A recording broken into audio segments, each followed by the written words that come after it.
This is really a truism. All fatalities involved unsafe conditions. That's true pretty much by definition. If there's nothing unsafe in the plant, it's pretty hard to get killed. Some fatalities also involved unsafe behavior.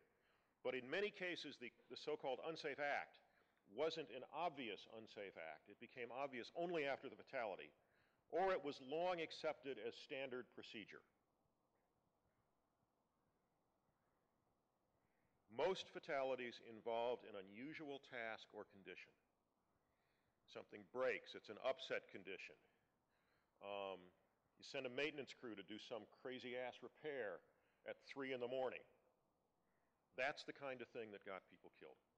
And as a result of that, a standard monthly safety inspection like we do in a lot of our contracts, you know, the safety committee walks around monthly, wouldn't have found this, wouldn't have seen what caused the accident. A routine OSHA inspection wouldn't have found it either.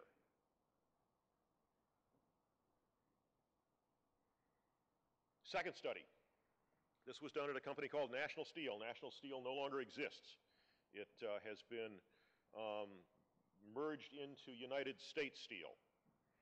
Those plants are still around, they're just a different company. April 2000, we did a major study there. They had 5 fatalities in one plant in the course of about 18 months, and we sat down with the company and negotiated a comprehensive safety program. Part of that was a safety sweep where we sent a lot of people in to do an audit and found literally thousands of hazards and set up a system for correcting it. But part of it was to look at safety in a more long-range way. We did that by doing a study. There were 4 plants in that study. The study was designed by safety committees. It was a survey of workers. Went out and asked questions of people. 45-minute questionnaire. It was administered on company time and administered on the work site. As a result of that, we had an 86% response rate. When I tell that to people who are survey scientists, they are amazed. If you get 50% in a survey, you are doing great. This was probably the largest, in terms of numbers of workers and response rate, survey of safety in a major corporation ever attempted. Hasn't been published yet. We hope it will be in the not too distant future. Here are just a couple of the things we asked in those 45 minutes. We asked, have you ever suffered from job-related health problems since you started working here? 69% said yes.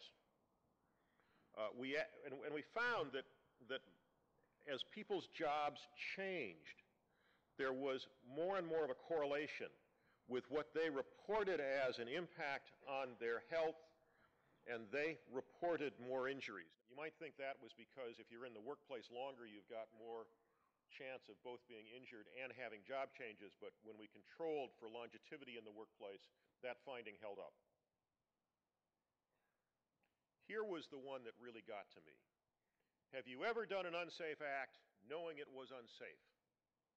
Gone ahead and done it anyway. Unsafe act, you know, unsafe job, you knew it was unsafe, you went ahead and did it, yeah. 56% answered yes. And then we asked them why. And we gave them choices. I was in a hurry to get it done. I was afraid I'd lose pay. There was management pressure. There was peer pressure. Didn't want to look like a wimp. No other way to do the job. And here are what people told us. Management pressure or threats was the highest number, 60%.